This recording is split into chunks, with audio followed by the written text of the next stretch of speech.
रामपुर गांव में भरत सिंह नाम के राजा थे, जो बहुत ही दानी राजा थे। लेकिन उनकी बस एक शर्त थी, वो किसी को भी दान देने से पहले उससे एक सवाल पूछते। अगर कोई उनके सवाल का जवाब दे दे तो राजा उसे मुंह मांगी कीमत देते। लेकिन अगर कोई जवाब ना दे पाया तो राजा उसे दान देने से इनकार कर देता। एक दिन राजा भरत सिंह के दरबार में एक राही आता है। महाराज, मैं एक यात्री हूँ और मेरा नाम श्याम है। काफ़ी दूर से आया हूँ। मुझे बस एक रात गुजारने के लिए पास की धर्मशाला में रुकना है। लेकिन मेरे पैसे लुटेरों ने लूट लिए। तो क्या आप मुझे कुछ धन दे सकते हैं? अरे हाँ हाँ, क्यों नहीं, बिल्कुल दे सकता हूँ। लेकिन मेरी एक शर्त है, तुम्हें मेरे एक सवाल का जवाब देना होगा। जी जी महाराज, पूछिए। तुमने कहा कि तुम एक यात्री हो, लेकिन यात्री तो सिर्फ दो है। अब बताओ कौन कौन? वो आदमी बहुत देर तक सोच में डूबा रहता है। महाराज क्षमा कीजिए, लेकिन मुझे आपके सवाल का उत्तर नहीं आता। तो क्षमा कीजिए, मैं आपकी सहायता नहीं कर पाऊंगा, क्योंकि मेरा नियम है कि जो कोई मेरे प्रश्नों का उत्तर नहीं देता मैं उसे दान नहीं देता। लेकिन महाराज, मेरे पास रुकने के लिए कोई स्थान नहीं है। परंतु जो मेरे प्रश्नों का उत्तर नहीं देता मैं उसे दान नहीं देता। फिर आदमी चिंता के भाव से जाने लगता है। रुकिए, मैं आपको दान नहीं दे सकता, लेकिन आप मेरे महल में एक रात के लिए आश्रय ले सकते हैं। आदमी के चेहरे पर मुस्कान आ जाती है। महाराज की जय हो, महाराज की जय हो। लेकिन महाराज, आपने जो प्रश्न पूछा उसका उत्तर तो बता दीजिए। हाँ, मेरे प्रश्न का उत्तर था सूरज और चंद्रमा। उसी राज्य में किशन नाम का एक ब्राह्मण रहता था, जो कि अपने बीवी बच्चों के साथ रहता था। एक दिन ब्राह्मण बहुत परेशान बैठा हुआ था। क्या हुआ जी? आप बहुत परेशान दिख रहे हो। क्या करूं भाग्यवान, हमारी बेटी के ब्याह की तिथि नजदीक है, लेकिन अभी तक पैसों का बंदोबस्त नहीं हुआ है। तो परेशान ना हो तो क्या करूं? इसमें परेशान होने वाली कौन सी बात है? हमारे राजा बहुत दानवीर हैं। आप उनसे जाकर कुछ मदद ले लीजिए। वो सब तो ठीक है भाग्यवान, लेकिन तुम्हें महाराज की आदत के बारे में तो पता ही है। वो दान देने से पहले प्रश्न पूछते हैं, और अगर उसमें से कोई भी उत्तर गलत हुआ तो वो दान देने से इनकार कर देते हैं। वो तो मुझे पता है, लेकिन मुझे आप पर भी पूरा भरोसा है। आपने इतने वेद पुराण पढ़े हैं, मुझे नहीं लगता कि आप उनके सवालों का जवाब नहीं दे पाएंगे। आप जाइए और उनसे कुछ मदद मांगिए। और हाँ, मैं तो कहती हूँ कि आप अजय और विजय को भी ले जाइए। बात तो तुम्हारी सही मालूम पड़ती है। ठीक है, मैं कल सुबह महाराज के पास मदद लेने हेतु जाऊंगा। महाराज, मैं आपके गांव का एक छोटा सा ब्राह्मण हूं। मुझे अपनी पुत्री के विवाह के लिए कुछ धनराशि की आवश्यकता है। जी जी ब्राह्मण देवता, आपकी सहायता करना तो हमारे लिए बहुत ही सौभाग्य की बात होगी। परंतु आप तो जानते ही हैं कि मैं दान मात्र उसी को देता हूं जो मेरे प्रश्नों का उत्तर दे। जी महाराज, मुझे पता है। कृपया आप पूछिए जो भी आपको पूछना है। ठीक है ब्राह्मण देवता, तो मैं आपको एक कहानी सुनाता हूं और आप मेरी उन कहानियों को पूरा करना। और अगर आप सही ढंग से उसे पूरा नहीं कर पाए तो मैं आपको दान देने में असमर्थ रहूंगा। जी अवश्य महाराज, कृपया पूछिए। चंदनपुर गांव में राजा विक्रम सिंह थे, जिनकी पुत्री थी सीता, जो कि बहुत ही सुंदर और गुणवंती थी। लेकिन उन्हें कोई भी राजकुमार पसंद नहीं आता। एक दिन राजा अपने कक्ष में परेशान बैठे हुए थे। तभी रानी कौशल्या वहां आ जाती है। महाराज, आप बहुत परेशान लग रहे हैं। महारानी, अब आप ही बताइए, मैं क्या करूं? राजकुमारी को कोई भी लड़का पसंद नहीं आता। अब उनकी उम्र भी हो गई है। महाराज, आप इतने परेशान ना होए। हमारी राजकुमारी बहुत समझदार है। उन्हें पता है कि उनके लिए क्या सही है और क्या गलत। लेकिन महारानी, उन्हें राजकुमार पसंद ही नहीं आता। अब मैं अपनी पसंद के किसी राजकुमार से उनका विवाह करवा दूंगा। नहीं नहीं महाराज, ऐसा मत करना। जब हमारी राजकुमारी को कोई लड़का पसंद आ जाएगा, तब वो खुद ही आपको शादी के बारे में कह देंगे। और अगर आपको उनकी ज्यादा ही फिक्र हो रही है, तो आप खुद उनसे बात कर लेना। ठीक है महारानी जी, मैं कल ही राजकुमारी से बात करूंगा। राजकुमारी जी, हमने आपको इतने सारे राज्यों के राजकुमारों से मिलवाया, लेकिन आपको उनमें से कोई भी पसंद नहीं आया। अगर आप कहें तो क्या मैं आपके लिए स्वयंवर रखवा लूं?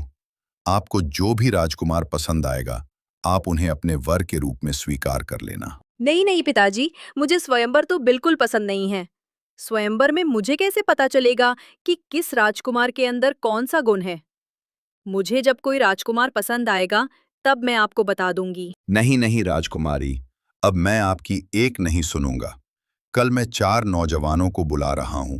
आपको उनमें से जो भी पसंद आए, आप उन्हें अपने वर के रूप में स्वीकार कर लेना। ठीक है पिताजी, अगर मुझे उनमें से कोई पसंद नहीं आया तो मैं उनसे विवाह नहीं करूंगी। ठीक है राजकुमारी, ये देखिए, ये है 4 राजकुमार। अच्छा, लेकिन इनमें ऐसी क्या विशेषताएं हैं जो मैं से विवाह करने के लिए राजी हो जाऊं? हाँ, बताइए कि आप में क्या विशेषताएं हैं। महाराज, मैं कपड़ा बेचकर जितना भी धन कमाता हूँ, उसका एक हिस्सा मैं देवताओं को चढ़ाता हूँ, एक हिस्से को अपने ऊपर खर्च करता हूँ और एक हिस्सा बचाकर रखता हूँ और एक हिस्से को अपनी पत्नी के लिए रखता हूँ। और ये कला सिर्फ मुझे ही पता है। अगर तुम इनसे शादी करोगी तो तुम्हें कभी भी पैसे की तंगी नहीं देखनी पड़ेगी। हाँ, अब आप बताइए कि आप में क्या गुण है। महाराज, मैं सभी पशु पक्षियों की बोली जानता हूँ। मैं किसी भी पशु पक्षी की बोली आपको सुना सकता हूँ और समझ भी सकता हूँ। ठीक है, चलो अब आप बताइए। महाराज, मुझे सारे वेदों, उपनिषदों और पुराणों का ज्ञान है। अगर आप चाहें तो आप मुझसे कुछ भी पूछ सकते हैं। अभी उसकी आवश्यकता नहीं है, समय आने पर हम आपकी परीक्षा लेंगे। हाँ बताइए, तुम में ऐसा क्या खास गुण है जो मेरी बेटी तुमसे विवाह करे। महाराज, पशुओं की आवाज निकालना कोई बड़ी बात नहीं, और वेद उपनिषदों का ज्ञान भी बहुतों के पास होता है, और पैसों को कैसे और कहां खर्च करना है ये भी बहुत सारे लोग जानते हैं। लेकिन जो मुझ में विशेषता है वो बहुत कम लोगों में देखने को मिलती है। मैं शब्द भेदी बाण चलाना जानता हूं और मेरा निशाना बिल्कुल सटीक लगता है। जहां से भी आवाज आती है मैं वहीं पर बाण चलाता हूं और मेरा निशाना आज तक नहीं चुका। तो राजकुमारी, बताइए, आप इन 4 में से किसे अपना वर चुनेंगे। हाँ, तो बताइए ब्राह्मण देवता कि राजकुमारी इन 4 लड़कों में से किससे शादी करेगी। महाराज, राजकुमारी बहुत ही समझदार थी। अगले दिन। राजकुमारी, आपने कहा था कि आप आज बताएगी कि आप इन 4 में से किसे अपना वर चुनेंगे। जी पिताजी, मैंने अपना वर चुन लिया है पिताजी। जो पहले प्रतिद्वंदी है वो शिल्पी है, जो पशुओं की भाषा जानता है वो ज्ञानी है, जिन्हें पुराणों का ज्ञान है वो ब्राह्मण है, पर जो शब्दभेदी बाण चलाना जानते हैं वो एक क्षत्रिय है। तो एक क्षत्रिनी का विवाह भी क्षत्रिय से होना चाहिए। राजा अपनी पुत्री की बुद्धिमत्ता को देखकर बहुत खुश हो जाते हैं और उनका विवाह चौथे लड़के यानी जो क्षत्रिय था उनसे करवा देते हैं। वाह, अति उत्तम ब्राह्मण, देवता मान गए आपके ज्ञान को। हाँ, तो अजय, अब तुम्हारी बारी। जी महाराज, पूछिए। किशनपुर गांव में रामू नाम का एक किसान अपनी बूढ़ी माँ के साथ रहता था। वो दिन भर खेती मजदूरी करके गुजारा करता था। माँ, आपसे मैंने कितनी बार कहा है कि आप कुछ काम मत किया कीजिए, मैं कर लूंगा सारे काम। अरे बेटा, तू भी क्या क्या करेगा? घर संभालेगा या खेत संभालेगा? वैसे भी मैं तुझे कब से कह रही हूँ कि मुझे एक बहू ला दे तो मैं आराम से बैठूंगी। अरे माँ, इतनी सी खेती में हमारा गुजारा होना ही इतना मुश्किल है, तो एक और का गुजारा कैसे होगा? तू तो हमेशा ही बहाने मारता रहता है। सही तो कह रहा हूँ। एक दिन रामू जब रात को घर आता है तो अपनी माँ को बिस्तर पर लेटे हुए देखकर हैरान हो जाता है। माँ क्या हुआ माँ? आपका पूरा शरीर आग से तप रहा है। चलिए मैं शीघ्रता से आपको वैद्य जी के पास ले चलता हूँ। वैद्य जी, देखिए ना, मेरी माँ बहुत ज्यादा जर में है। बेटा, अभी तो मैंने इन्हें औषधि दे दी है, लेकिन इनका उपचार मुझसे नहीं होगा। तुम एक काम करो, शहर जाकर किसी अच्छे से डॉक्टर को अपनी माँ को दिखाओ। ठीक है वैद्य जी, जैसा आप कहें मैं वैसा ही करूंगा। लेकिन बेटा, तुम्हें कम से कम 15 से 20 हजार रुपयों का इंतजाम करना पड़ेगा। मैं अपनी माँ के लिए कुछ भी कर सकता हूँ। रामू उसकी माँ को घर ले आता है। माँ को शहर में अच्छे डॉक्टर को भी दिखाना है, लेकिन पैसों का क्या करूंगा? कहाँ से लाऊंगा इतने पैसे? बेटा, तुझे मेरी फिक्र करने की जरूरत नहीं है। अब मैं बूढ़ी हो चुकी हूँ। मेरी जितनी उम्र थी मैं जी चुकी हूँ। ऐसा मत बोलो माँ, मैं अभी सेठ दयाराम से कुछ पैसे उधार लेकर आता हूं। उन्हें बाद में चुका दूंगा। वैसे भी वो पिताजी के बहुत अच्छे मित्र थे। हो ना हो वो हमारी सहायता अवश्य करेंगे। लेकिन बेटा, पूरा गांव जानता है कि वो कितने कंजूस और लालची हैं। उनसे पैसा निकलवाना बहुत टेढ़ी खीर रहेगी। माँ, मेरे लिए इस पूरे संसार में आपसे बढ़कर और कोई नहीं, और इस वक्त उनके अलावा मेरी सहायता और कोई भी नहीं कर सकता। इसलिए मैं जा रहा हूं। रामू जल्दी से सेठ दयाराम के पास पहुंच जाता है। सेठ जी, मुझे 15,000 रुपए की आवश्यकता थी। मेरी माँ बहुत बीमार है और वैद्य जी ने कहा है कि उन्हें शहर में किसी अच्छे डॉक्टर को दिखाने की आवश्यकता है। क्या क्या क्या 15,000 रुपए कसम चिल्लर की। मैंने इतने रुपए तो एक साथ खुद भी खर्च न किए होंगे, और तू एक मामूली सा छोरा है, मैं तुझे इतने सारे पैसे क्यों दूंगा? सेठ जी, मैं आपके हाथ जोड़ता हूं।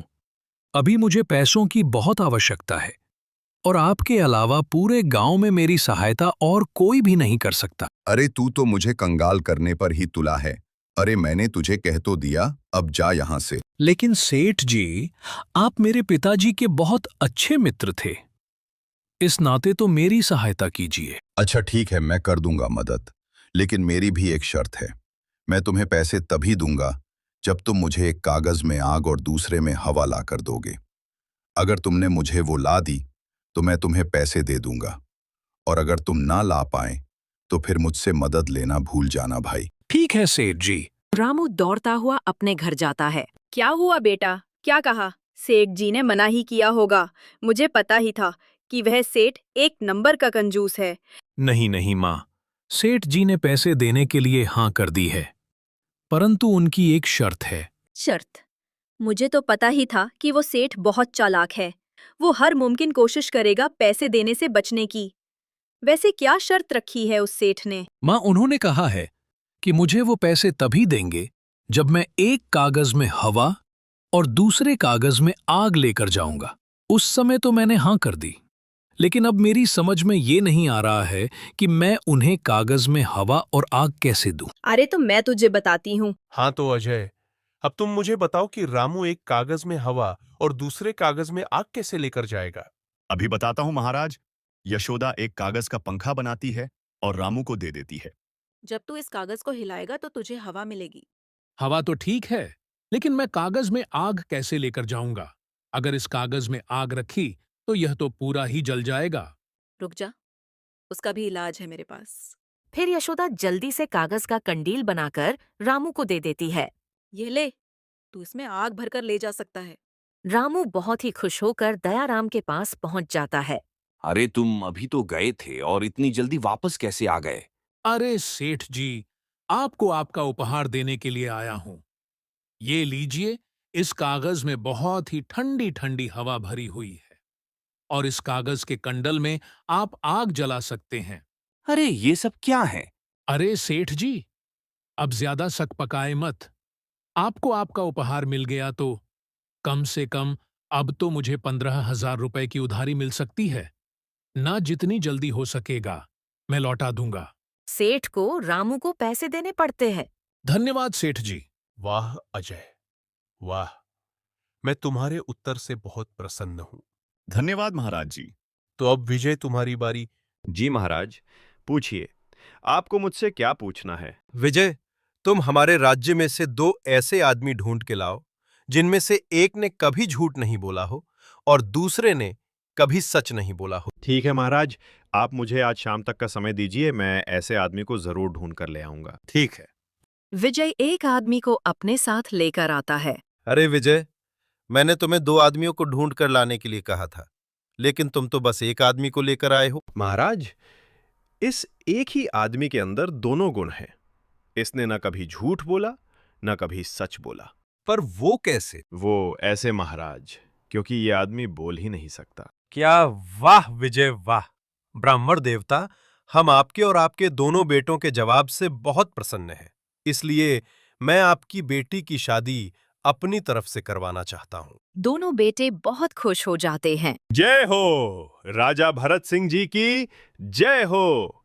राजा भरत सिंह जी की जय हो।